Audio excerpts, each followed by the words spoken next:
Hello and welcome to Minor Incidents, episode 35, covering major crimes, season 3, episode 16, entitled Leap of Faith.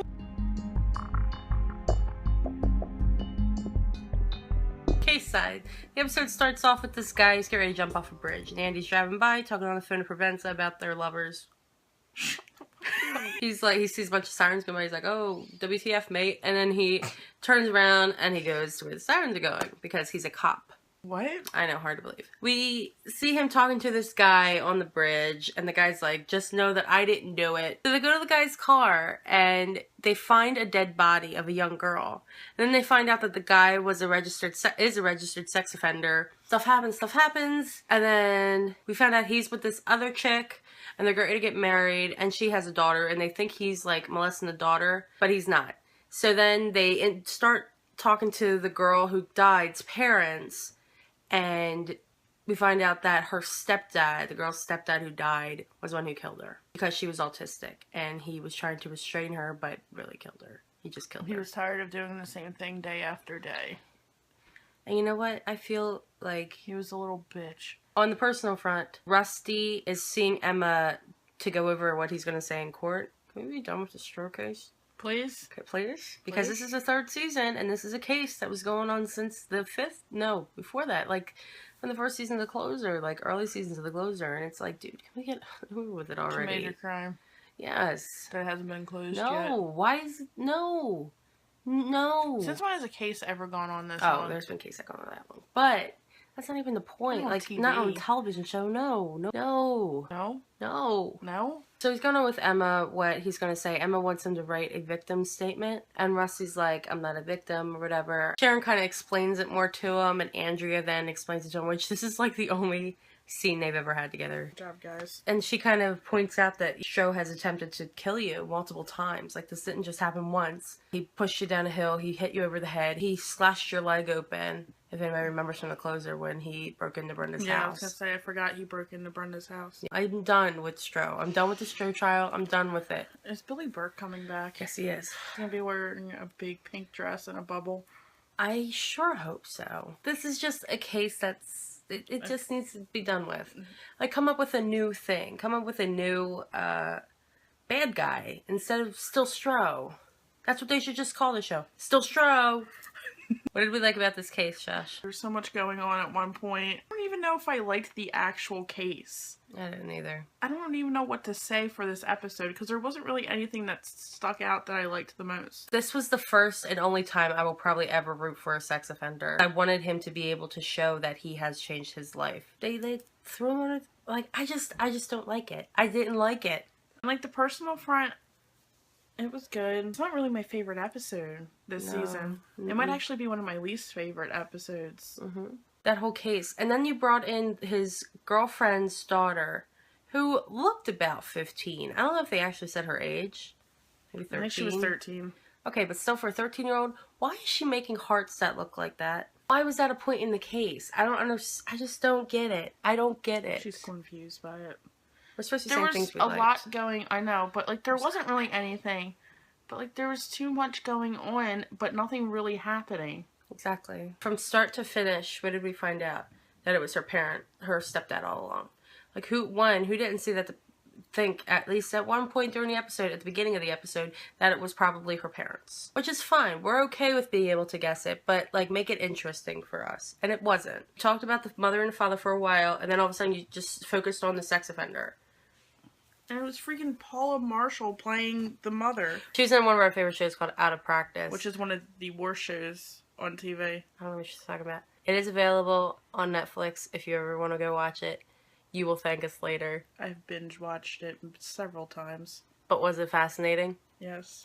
It was amazing. She's actually a really good actress, though. She is. And then you didn't use her. You had her ugly cry at the end, and then, like, a little bit in the beginning. And that was it. Yeah, she's a mother grieving, but you should have given her more substance. When you bring on a big guest star like this, I mean, unless she just didn't have the time or something, but, like, if you bring on a big guest star like this, I should say a big guest star. But they didn't. Full advantage. Exactly. Anytime they have a bigger name, they barely use them. When they have Tom Berenger there doing Jack, they barely use him. I mean, they barely use Mary McDonnell. They barely use that Erica Skowski when she was on there. She was just amazing. I mean, your face. As dead body number 6. Were you wearing a red dress and a blonde wig?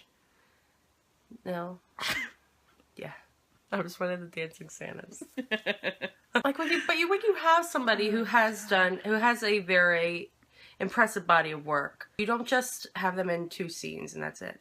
Could it be budgeted reasons? Maybe. Could it be time constraints? Maybe. They gave Sanchez too many lines this episode. He had more than the 1 line. It was Sharon's bulldog. That's when he showed his colors. That and when he realized that the guy was going to stab himself in the neck. Which everyone saw coming. Which we all saw coming. But okay, what did we not like about this episode? I think we just listed all that when we had no likes. Yeah, we kind of didn't really have any likes. Which sucks. It sucks.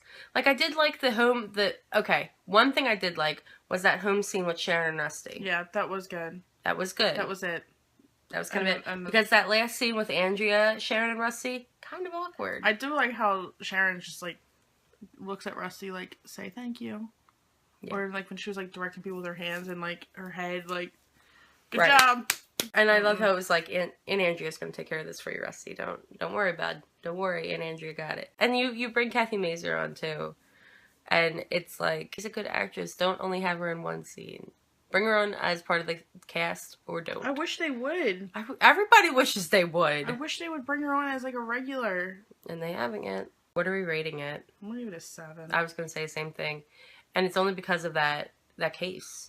Like, the rest of it was okay, but it was how you got to the conclusion, how you only focus on the 1 person. Provenza is literally, though he is the hunkiest, he's by far one of the worst cops ever. Mm-hmm. And I love him. He just always wants to go with what's presented to him first.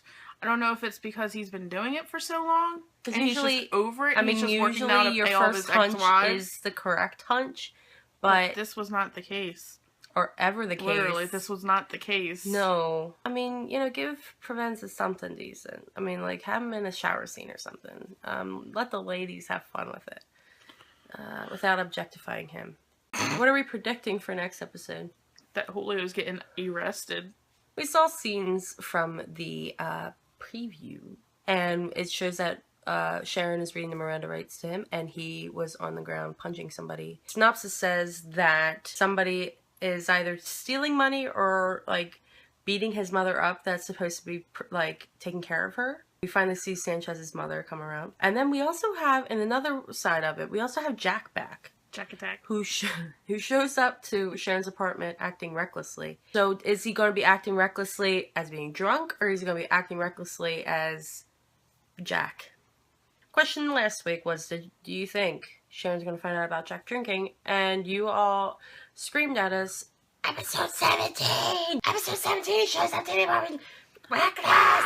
He's reckless! We know this. However, I try not to go that far ahead in terms of spoilers. I try not to. I never check spoilers for major crimes. I try not to go that far ahead in terms of spoilers. So that's why we didn't say anything. We're going to give the comment to Nevada 10 on the tumblers because I feel like it. She said that Jack's going to show up drunk to her condo, obviously. To Nevada 10's condo. Yeah.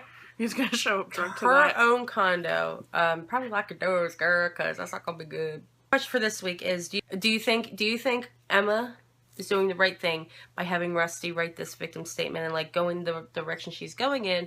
Or do you think that she should lay off Rusty and, like, not have Stroh go to trial? Do you think it's going to be a fiasco? Answer at the bottom here, or on the Twitters. Or on the twatters. Join us next week for Minor Incidents episode 36, covering Major Crime Season 3, episode 17, entitled Internal Affairs, which I really cannot wait for, because this is Sharon's hood coming back to her. She's gonna know what it's like. Oh, Happy New Year, guys. Oh yeah, it's 2015.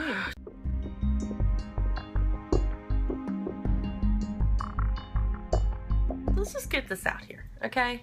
What's your New Year's resolution? Yes, what is it? I don't have one. My New Year's resolution is to walk 100 miles this year. In 1 year, I'm going to walk 100 miles. Why is this funny to you? 100 miles? Yes. I can do it. See, it's like a weak resolution. How is that a weak resolution? 100 miles. I can walk 100 miles. Yeah, you could, but you could also do more than that. That's just my... And how are you gonna track this? However the fuck I want to track it. Damn. It's like you wait for my reaction. You actually paused. So they go into the guy's car. This is... Shash, is this wrong so far? No, it's not. You know what I mean? Mm-hmm. Siri, what the fuck are you doing right now? She's drunk. Did it just record? It was recording everything we were saying. Fucking Siri.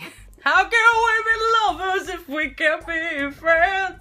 Twitters. Twatters. Twitters. Twit twats. Titters. Titter tatters. Alicia, you need to be serious right now, okay?